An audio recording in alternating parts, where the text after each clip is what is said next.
আমার ইতিহাস বই নেই স্যার। স্কুল ছুটির পর তুই আমার সঙ্গে দেখা করিস। 3 থেকে 4 উঠতে তুই ফার্স্ট হয়েছিলি না? হ্যাঁ। তো তখন সব বই ছিল না, বন্ধুদের থেকে বইয়ের চেইনে টুকে নিয়েছিলাম। আসুন, আমার সামনে মাসের মাইনে থেকে একে 100 টাকা দিয়ে দিন। চলো। কিরে রতন, তোর খাতা কোথায়? ক্লাসে সবাই খাতা জমা দিয়েছে, তুই দিস না কেন? আমার ইতিহাস বই নেই স্যার। স্কুল ছুটির পর তুই আমার সঙ্গে দেখা করিস। বস।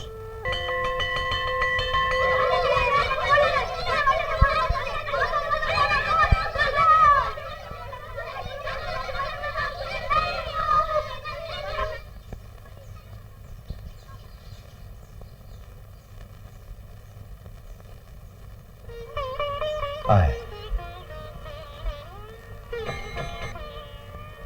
তুই তো ক্লাসে বললি তোর ইতিহাস বই নেই, তো ইতিহাস ছাড়া অন্য সব বই আছে তো? কি রে, আর কি বই নেই? অঙ্ক আর বিজ্ঞান। স্যার, কেশববাবুকে বলো আমি ডাকছি। হ্যাঁ, 3 থেকে 4 উঠতে তুই ফার্স্ট হয়েছিলি না? হ্যাঁ। তো তখন সব বই ছিল না, বন্ধুদের থেকে বইয়ের চেইনে টুকে নিয়েছিলাম।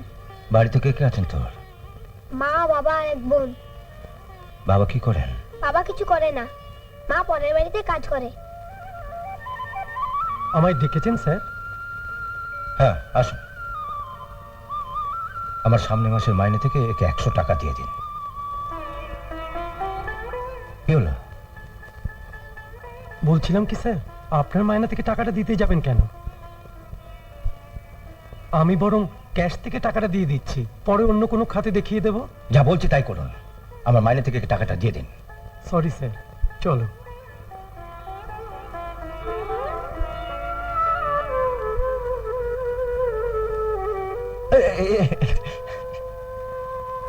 এবারও কিন্তু ফার্স্ট হওয়া চাই, আর বই খাতা দরকার হলে আমাকে বলবে।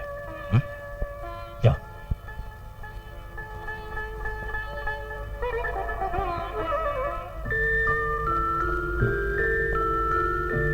বাবার এক চামচে সিঙ্গাপুর গিয়েছিল, তাকে দিয়ে তোমার জন্য এসব আনিয়েছি। রাজু, তুমি কেন বোঝো না? আমি এক গরিব স্কুল মাস্টারের মেয়ে, এসব জিনিস আমাকে মানায় না। তুমি শুধু মাস্টারের মেয়েই নও, গ্রামের সবাই জানে তুমি একজন এমএলএ ছেলের ভাবি বউ। আর তুমি যদি সবার থেকে একটু বেশি সেজে গুজে না থাকো, তাহলে গ্রামে বাবার মান থাকে বলো? বাড়িতে এসব মেয়েকে সেজেগুজে থাকতে আমার যে কি লজ্জা করে। বাবা মা কি ভাবে বলো তো? আর তো মাত্র কয়েকটা মাস, বাবা বলেছে ভোটে জিতলেই আমাদের ধুমধাম করে বিয়ে দিয়ে দেবে। আচ্ছা, এটা কেমন হয়েছে বলো? ভালো, কিন্তু ওসব কিন্তু ফিন্তু নয়, বাড়িতে রাস্তাঘাটে সবসময় তোমাকে এরকম ভালো শাড়ি পরে থাকতে হবে। আর হ্যাঁ, পিকনিকে যাচ্ছ তো? আজ স্কুল থেকে ফিরলে দাদা বাবাকে পিকনিকের কথা বলবে। বাবা যেতে দেয় কিনা দেখো।